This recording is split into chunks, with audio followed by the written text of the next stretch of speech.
Hi friends, मैं प्रविंदर कारी। Friends, Magnus Carlsen की गेम चाहे वे हारे जीते या ड्रॉ, अपने आप में एक न्यूज़ बन ही जाती है। और खासकर टाटा स्टील मास्टर्स टूर्नामेंट में मैग्नस कार्लसन की दो गेम्स तो ऐसी रहीं जो वाकई में चर्चा में आई। एक गेम थी अली रेजा फिरोजा के साथ, और फ्रेंड्स दूसरी गेम रही जो 24 तारीख को खेली गई थी Russian grandmaster youngster Andrey Esipenko. Friends, यहाँ मैग्नस कार्लसन का मुकाबला आंद्रे से था। तो चलिए देखते हैं कि क्या एक्साइटिंग मुकाबला यहाँ इन दोनों खिलाड़ियों के बीच में खेला गया, और क्या कुछ हम यहाँ इस एक्साइटिंग मुकाबले से सीख सकते हैं। गेम की शुरुआत आंद्रे ने की थी E4 के साथ, तो सिसिलियन डिफेंस यहाँ मैग्नस कार्लसन ने शुरू किया। Knight F3, then D6, D4, C takes D4, knight takes D4, then knight F6 यहाँ मैग्नस कार्लसन ने किया। Knight C3, then A6, bishop E2, then E6, bishop E3, तो बिशप E7 कार्लसन का move, G4। और friends अब यहाँ game थोड़ी सी change होती हुई, जिस तरह से आंद्रे का आगे आने वाला गेम है वो कमाल का है। यहाँ इस पॉन को आगे पुश करने का क्या मतलब है शायद मुझे बताने की जरूरत नहीं है। तो कार्लसन ने भी यहाँ G5 किया, अपने पॉन को आगे पुश किया, लेकिन G5 नाइट पर अटैक बना, नाइट गया D7 स्क्वायर पर, A3, ताकि यहाँ कम से कम कार्लसन इस पॉन को आगे पुश करके व्हाइट की डेवलपमेंट को बिल्कुल ही नलीफाई ना कर दे। बिशप टेक्स G5, एक पॉन यहाँ इसकी कीमत आखिरकार आंद्रे को चुकानी पड़ी एक क्वीन के रूप में, लेकिन फिर भी हम कहेंगे position is very much equal. Queen गई D2 स्क्वायर पर, और यहाँ कार्लसन ने डार्क स्क्वायर बिशप एक्सचेंज कर लिए। Bishop takes E3, queen takes E3, then queen गई H4 स्क्वायर पर। और फ्रेंड्स क्वीन के H4 स्क्वायर पर आने के बाद आखिर कार्लसन के इरादे क्या है, चलिए जो भी हो, यहाँ रुक G1 पहले आंद्रे ने किया, और उनके इंटेंशंस क्या हैं आई डोंट थिंक मुझे बहुत ज्यादा कुछ कहने की जरूरत नहीं है। हालांकि H2 पॉन अभी फिलहाल कार्लसन के टारगेट पर हो सकता है, लेकिन G6 यहाँ पहले कार्लसन ने किया, और इसके बाद यहाँ आंद्रे ने कैसल कर लिया। फ्रेंड्स अभी थोड़ी देर पहले आंद्रे ने यहाँ अपना एक पॉन सेक्रीफाइस किया था, और क्या आप कह सकते हैं कि ये H2 पॉन भी सेक्रीफाइस कर दिया है? नहीं। अगर यहाँ ब्लैक क्वीन टेक्स H2 कर ले तो मैं कहूंगा कि ये एक तरह का पॉइजनस पॉन है। क्यों है? क्योंकि यहाँ व्हाइट पहले करेगा नाइट F3, और कह सकते हैं कि क्वीन को ट्रैप करने के पूरे चांसेस है। क्वीन कम से कम यहाँ इस डायगोनल पर तो जा नहीं सकती, तो क्वीन के जाने के लिए सिर्फ दो ही स्क्वायर बचेंगे, या तो H3 या फिर ये H5 स्क्वायर। चलिए दोनों कंडीशंस को एक एक कर कंसिडर करते हैं कि अगर यहाँ पहले क्वीन H3 स्क्वायर पर रख दे तो क्या होता है। तो यहाँ होगा रुक H1। तो अब इस क्वीन के जाने के लिए कौन सा स्क्वायर बचेगा? सिर्फ और सिर्फ G4 स्क्वायर। तो क्वीन जाएगी G4 स्क्वायर पर, देन नाइट E1 होने के बाद यहाँ आप देख सकते हैं कि क्वीन बुरी तरह से ट्रैप हो चुकी है। क्वीन के जाने के लिए कोई भी स्क्वायर नहीं बचेगा। इनफैक्ट यहाँ नाइट की मदद से G2 स्क्वायर भी नहीं होगा। तो चलिए थोड़ा सा पीछे चलते हैं कि अगर मान लेते हैं यहाँ इस पॉइंट पर ब्लैक ने अपनी क्वीन H5 स्क्वायर पर प्लेस की, तो किस तरह से इस क्वीन को ट्रैप किया जाएगा। यहाँ अब क्वीन के जाने के लिए कह सकते हैं ये पूरी 5th रैंक मौजूद है, नॉट एग्जैक्टली पूरी 5th रैंक, यहाँ C5 स्क्वायर अवेलेबल है। तो सबसे पहले व्हाइट यहाँ इस C5 स्क्वायर को ही कवर करेगा अपने बी पॉन को आगे पुश करके। अब 5th रैंक में कोई भी स्क्वायर नहीं है अब इस क्वीन के लिए, तो ब्लैक को कुछ और मूव चलने होंगे। नाइट C6 जैसा कोई मूव अगर मान लेते हैं कि यहाँ पर ब्लैक चलेगा भी, तो व्हाइट यहाँ पहले करेगा रुक H1, क्वीन पर अटैक बनेगा। क्वीन के लिए एक स्क्वायर बचा G4, और जैसे ही यहाँ ब्लैक अपनी क्वीन को G4 स्क्वायर पर रखेगा तो नाइट जाएगा E1 स्क्वायर पर, and that's it, again it's a trap for this queen. तो चलिए फ्रेंड्स यहाँ कह सकते हैं H2 पॉन नहीं लिया जा सकता, तो क्वीन गई E7 स्क्वायर पर, बेटर मूव है F4 यहाँ आंद्रे ने किया, और किंग बिशप गया E7 स्क्वायर पर, B7 स्क्वायर पर, sorry, that's okay, king B1। Then मेरे ख्याल से काफी कुछ समय था यहां पर कार्लसन के लिए कैसल करने का समय आ चुका था कार्लसन का, लेकिन यहां कार्लसन ने कैसल ना करके नाइट को C6 स्क्वायर पर रखा।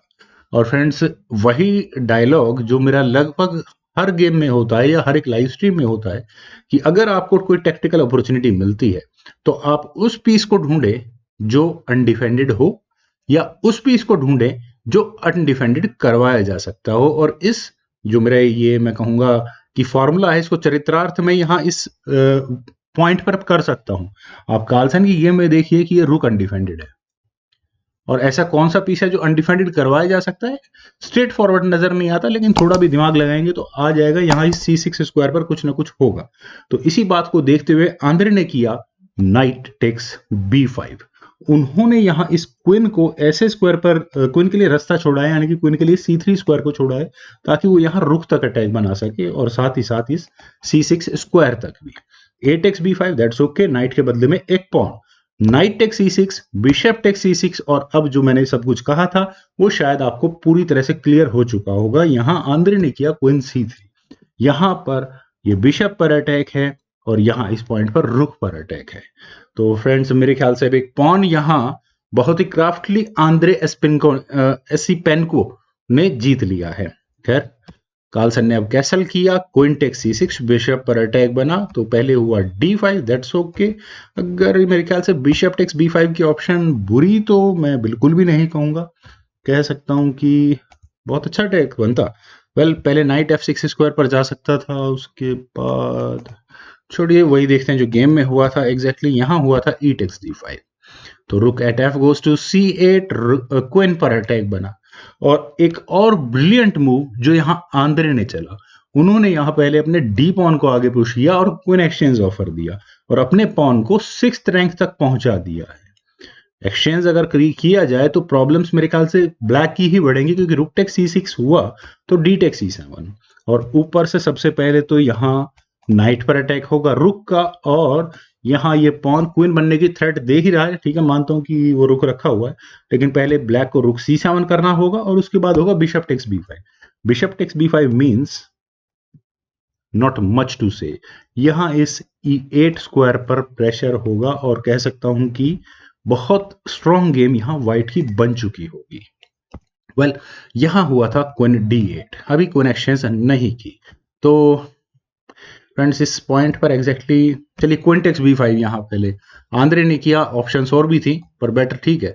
रुक eight C goes to B8, रुक eight C goes to B8 में प्रॉब्लम ये है कि किंग सामने आ चुका है, पिन हो चुका है यहां पर ये B2 पॉन, यानी कि A3 पॉन पर पूरा टारगेट है। व्हाइट अगर चाहता तो वो यहां अपनी क्वीन को D3 स्क्वायर पर ले जाकर इस A3 पॉन का डिफेंस कर सकता था, लेकिन यहां क्वीन गई C4 स्क्वायर पर, और ये क्वीन का C4 स्क्वायर पर जाना बहुत ज्यादा स्ट्रेट फॉरवर्ड समझ में नहीं आता। क्यों समझ में नहीं आता?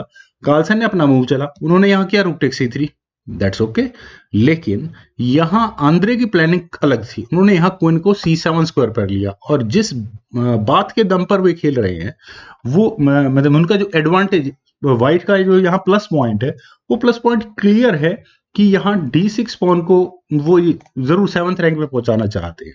और अगर क्वीन टेक्स C7 हो भी गया तो D टेक्स C7 होने के बाद अब ब्लैक कौन सा रुक बचेगा? दोनों रुक्स बचाना ही बहुत मुश्किल होंगे। चलिए, यहां हुआ था क्वीन E8, क्वीन एक्सचेंज तो हो ही नहीं सकती ना, रुक गया G5 स्क्वायर पर, और इस रुक के G5 स्क्वायर पर जाने के गेम प्लान्स देखिए। यहां पर ये बिशप बहुत अच्छे स्क्वायर पर आ रहा है with the help of this रुक। तो चलिए देखते हैं, रुक A4 यहां पहले अपने दूसरे रुक को बचाया, दैट्स ओके, अगर रुक को बचा लिया है, अदरवाइज यहां पर कह सकते हैं कि ब्लैक के लिए प्रॉब्लम्स हो सकती थी। अगर अभी इस पॉइंट पर आंद्रे अपने बिशप को B5 स्क्वायर पर ले जाते तो भी बहुत अच्छा मूव था, यहां रुक पर अटैक होता, यहां नाइट पर अटैक होता, एडवांटेज होता ही होता, कार्लसन को यहां करना ही पड़ता rook takes B5, rook takes B5 और एक्सचेंज अप होने का मौका यहां पर मिलता पूरी तरह से आंद्रे को। लेकिन एक प्रॉब्लम है यहां पर, इस पॉइंट पर एग्जैक्टली अगर इस तरह से गेम बढ़ती तो कार्लसन को एक बहुत बड़ा एडवांटेज होता। वो एडवांटेज सिंपल था क्वीन को A8 स्क्वायर पर ले जाने का और अगले मूव में चेकमेट की थ्रेट करने का, और व्हाइट मेरे ख्याल से अपने किंग को बस लेकर इधर उधर भागता ही रहता है इस गेम के अंदर। पर चलिए फ्रेंड्स देखते हैं गेम में हुआ था रुक A5, रुक एक्सचेंज ऑफर। इसी बात को देखते हुए शायद आंद्रे ने ये बहुत ही इंपॉर्टेंट मूव चला, rook at A goes to B4, B2 pawn पर अटैक, तो B3 यहां व्हाइट ने किया, then rook at 4 goes to B7, queen पर अटैक, क्वीन गई C3 स्क्वायर पर, देन क्वीन गई D8 स्क्वायर पर, बिशप F3, और यहां इस रुक पर अटैक है, रुक गया B4 स्क्वायर पर, क्वीन C7, दोबारा वही पोजीशन आंद्रे ने अचीव कर ली है with the help of this F3 bishop, that's okay. तो अब यहां क्या किया जाए? क्वीन एक्सचेंज तो हो नहीं सकती थी, लेकिन क्वीन एक्सचेंज को अगर इस अंदाज में किया जाए रुक को C8 स्क्वायर पर ले जाकर, तो क्या व्हाइट यहाँ करेगा क्या? व्हाइट यहाँ रुक को C8 स्क्वायर पर ले जाएगा, प्रॉब्लम सी प्रॉब्लम। मान लो रुक टेक C8 करना ही पड़ेगा, रुक टेक C8, नहीं bishop take C8, that's it. Then bishop queen take C8 and मेरे ख्याल से तो नहीं, ठीक नहीं रहा। चलिए यहाँ क्वीन को F6 स्क्वायर पर कार्लसन ने लिया, और कार्लसन फ्रेंड्स अगर आप यहाँ देख पा रहे हैं तो बहुत बहुत डेंजरस मूव है, सिंपली बिकॉज मान लेते हैं कि आंद्रे यहाँ इस नाइट को ले लेते हैं। अगर ये नाइट लिया आंद्रे ने, यहाँ क्वीन टेक्स D8 किया भी, तो रुक टेक्स B3 चेक, और यहाँ ये सेक्रीफाइस गेम में डेडली होगा। C टेक्स B3 होने के बाद होगा रुक टेक्स B3 चेक। अब व्हाइट अपने किंग को आइदर जिस स्क्वायर पर लेना चाहे उस स्क्वायर पर ले जा सकता है। अगले मूव में क्वीन C3 चेक एंड बैम। तो यहां ये नाइट फ्री में कार्लसन ने नहीं दिया है। कार्लसन तो आंद्रे ने यहां किया रुक A8, रुक को एक्सचेंज करने की कोशिश की। That's it. आप एक पोजिशनल एडवांटेज में, और वो पोजिशनल एडवांटेज आप कह सकते हैं कि इस D6 पॉन के रूप में है, तो ठीक है, मटेरियल बोर्ड को थोड़ा हल्का कर लीजिए, मटेरियल एक्सचेंज कर लीजिए, वही पॉलिसी यहाँ आंद्रे की है। Rook takes A8, bishop takes A8, then queen F5 square. और फ्रेंड्स क्वीन के F5 स्क्वायर पर जाने के बाद क्या डेडली अटैक आ रहा है ये हमें दिख ही रहा है। तो यहाँ पहले क्या किया जाए? क्वीन टेक्स D7 का एक्सप्लेनेशन मैं एक बार फिर दोबारा दे देता हूँ, क्योंकि रुक टेक्स B3 चेक होगा, किंग C7 स्क्वायर पर जाएगा, then queen takes F4 with check होगा, रुक पिन हो चुका होगा, और उसके बाद ब्लैक अपने रुक को बचा लेगा, और अगले मूव में एक चेक देने के बाद यहाँ व्हाइट को थोड़ी प्रॉब्लम्स हो सकती हैं। और क्या मूव हो सकता है यहाँ इस पॉइंट पर? और अगर यहाँ व्हाइट ने मान लो क्वीन से चेक दी, क्वीन C8 चेक, तो अब क्या हो सकता है? कम से कम ब्लैक अपने किंग को G7 स्क्वायर पर नहीं ले जा सकता, अदरवाइज क्वीन C3 चेक। और यहाँ कार्लसन को अपना ये रुक गंवाना होगा चेक देने के साथ साथ। और अगर मैं एक मूव पहले की बात करूं तो नाइट F8 जैसा कोई ऑप्शन ही कंसीडर करनी पड़ेगी, then D7, okay, bishop takes B3 check होगा, किंग A2 स्क्वायर पर जाएगा, देन ओ फ्रेंड्स कमाल का यहाँ पर गेम रहने वाला है, और मेरे ख्याल से ब्लैक यहाँ एग्जैक्टली इस पॉइंट से आराम से रिजाइन कर सकता है। इवन यहाँ रुक भी को आना पड़ेगा। चलिए छोड़िए, देखते हैं गेम में क्या होता है, गेम को ही देखते हैं। यहाँ सबसे पहले आंद्रे ने किया किंग B2, दैट्स ओके, रुक B5 स्क्वायर पर, देन क्वीन टेक्स D7। अब फाइनली यहाँ इस नाइट को आंद्रे ने ले ही लिया है। रुक C5 रुक पर अटैक था इसलिए, और डायरेक्टली यहाँ इस पॉन पर प्रेशर है, और अगर एक बार क्वीन या किंग एक्सपोज हो गया तो ब्लैक के पास भी इक्वल चांसेस होंगे। कम से कम वे इस गेम को ड्रॉ कराने के बारे में जरूर यहाँ पर कंसिडर कर रहे होंगे, लेकिन रुक C1 से इस C2 पॉन का डिफेंस आंद्रे ने आफ्टर ऑल कर लिया है। Queen takes F4, then queen E8 check, king के लिए बचा है G7 square, and final move from Andre Espenko was D7। और यहाँ इस मूव के बाद मैग्नस कार्लसन ने रिजाइन कर दिया। फ्रेंड्स जैसा कि भी मैंने वीडियो की शुरुआत में ही कहा था कि मैग्नस कार्लसन की गेम हो, चाहे वो गेम को ड्रॉ करें, जीते, इवन या हारें, वो न्यूज बनती ही बनती है। लेकिन फ्रेंड्स इस गेम में स्पेशल है आंद्रे की जो मैं कहूँगा चेस स्किल्स देखने में, और मुझे पूरी उम्मीद है कि आप सभी लोगों को, मुझे कम से कम बहुत कुछ सीखने को मिला, और आपको भी इस गेम से जरूर बहुत कुछ सीखने को मिला होगा। तो आप लोग इस वीडियो को लाइक करें, शेयर करें, और मेरे इस यूट्यूब चैनल चेस गुरु को प्लीज सब्सक्राइब जरूर करें। आपके कमेंट्स का मुझे बेहद इंतजार रहेगा। Thank you for watching and bye for now.